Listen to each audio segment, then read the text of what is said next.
Hello, everybody. This is Dr. Alex Avila with Love University, and we're back. I'm an author, psychologist, and speaker. Every week, we talk about how to love ourselves, others, and a higher nature, how to improve our finances, career, relationships, health, spirituality, and well-being. We've been having a very interesting series called Invincible You, based on my book, Invincible You, Discover Your Inner Power and Achieve Your Heart's Desires. How to transform yourself into the most powerful, loving, and invincible person you can possibly be. We've been talking about the weaknesses that we have in our mind, the self-defeating inner thoughts. And today's topic is the anger weakness. Now, the anger weakness is a fiery thought that makes you explode with anger when you think of others that are disrespecting you, or that the idea that life is unfair. This anger weakness is usually the result of a feeling of frustration or deprivation turned outwardly. You're angry because you're not getting the money you deserve. You're angry that other people don't treat you the way you should be treated. You're angry because life doesn't turn out the way you want it to. The truth is that we live in a touchy world where people are ready to come to verbal and even physical blows at the slightest perceived provocation. In certain large cities with congested highways, drivers have been known to explode into road rage, getting into fights and even pulling out weapons because they believe the other driver was being disrespectful to them. Unfortunately, the end result is ultimately violence and human suffering.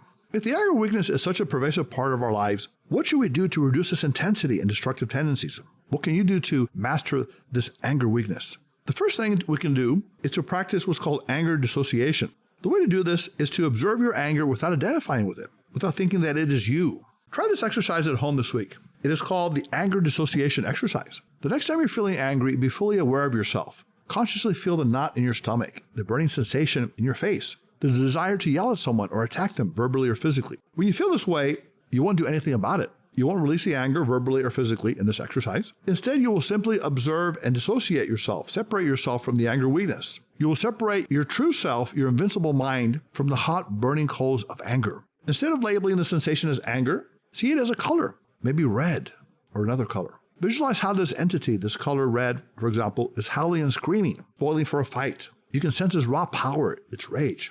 Yet you also know that it is not you. It is only something that is entering your mind momentarily. It is an uninvited guest. You can tell it to leave anytime you want to. Now visualize that this red entity, this anger, is becoming smaller and smaller and is turning into a neutral color, perhaps white. As you watch the red entity diminish and turn white, you see that it becomes a little ball of white. Finally, take a deep breath and visualize blowing it away as you say firmly, I didn't invite you, anger weakness, and I don't want you in my life anymore. You can go now. Goodbye.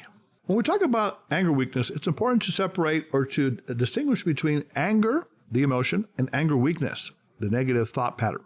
First of all, there are times when you need the emotion of anger. When you face danger, for example, anger can release certain brain chemicals that give you the strength and energy to fight back, what's called the fight or flight response. Also, when you sense there's an injustice or a horrible crime is committed against humanity, you can use some of anger's fiery force to make a statement or to right a wrong.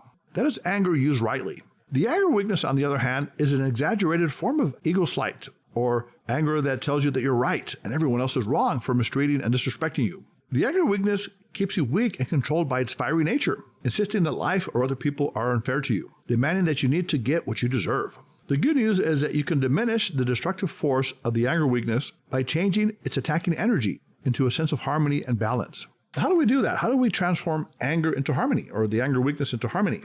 We need to develop a sense of flow in our human interactions, a sense of harmony and acceptance. And as we do that, we become more relaxed and more effective in dealing with other people. Instead of fighting against and becoming angry with someone else's ideas or demands, you can have a sense of peace and acceptance. You will simply flow with whatever the other person is telling you. In the martial arts of Aikido, there's a technique in which you first join your opponent with their energy and their force, and then you lead them where you want them to go. In verbal interactions, let's say someone's being very angry with you. What you can do is you can first join them. You can raise your voice to a higher level, just like they are. You can talk in a strong voice, but you can say things like, I love you when you talk to me this way, because you're being honest, you're being open.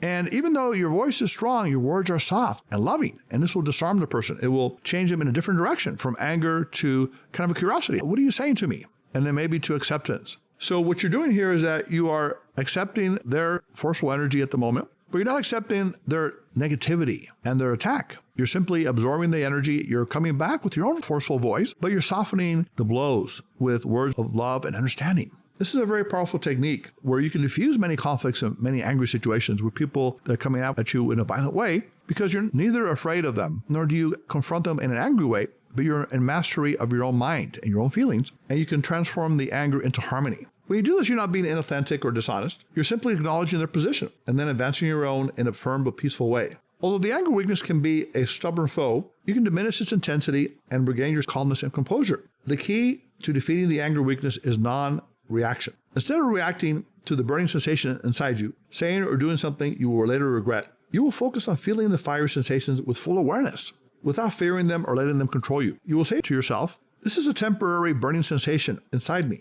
I will feel it fully and it will pass from me. It is not me. It is simply a temporary storm that will quickly disappear from my life. I am in charge." In the beginning, it may be difficult for you to control the anger weakness. It has a tendency to take you over. It may even feel good at times to explode with rage and anger, although you later feel the pain and the regret. Yet the more you practice experiencing anger fully without reacting to it, maybe seeing it as a color or an outside entity that temporarily invades you, the quicker you will recover from its attack on your self-control. With practice, you will be able to control the anger weakness. You will only keep its positive elements, anger that motivates you for positive change, while eliminating its destructive parts. Now, instead of the anger weakness, you will have peace and harmony. You will no longer feel that you're hitting yourself against the wall of frustration and denial of what you want. You will simply harmonize and flow with whatever life and other people bring you. You will feel joyous and content every step of the way. So Love University students, this week, I want you to go out there. Let's say you're in a traffic jam. Maybe someone cuts you off on the road. Now, you might feel anger bubbling up inside you, but instead of reacting to it, maybe yelling at the person or flipping them off or just feeling a rage, be aware of that anger that you have inside you. Feel its sensation. Think of it as a color and let it subside in you without reacting to it. Think of it as a temporary invader that's coming into your mind, the anger weakness that's trying to control you, but you're not going to let it master you this time. You're going to be aware of it. You're going to let it diminish. You will make sure it leaves and goes away. If you do that, you will have more peace and harmony in your life. You will have more self-acceptance, self-command, and love, which is the most powerful antidote of all to any of these weaknesses, including anger. In today's society, we live in an angry society. People are often rude to each other, verbally, on the phone, in person, or even in their own mind, because they have the mind of demand. They're always demanding things to turn out the way they want, and they believe other people are disrespecting them.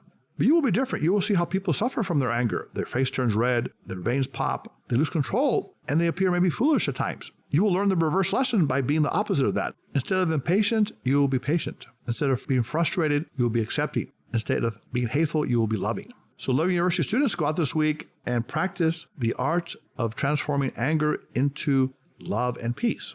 If you want to be on our show on Love University, or if we have a show idea, or if you want to comment on the show, you can visit us at loveuniversity.love. Write to us at loveuniversitylove@gmail.com. Call us at 310-226-8090.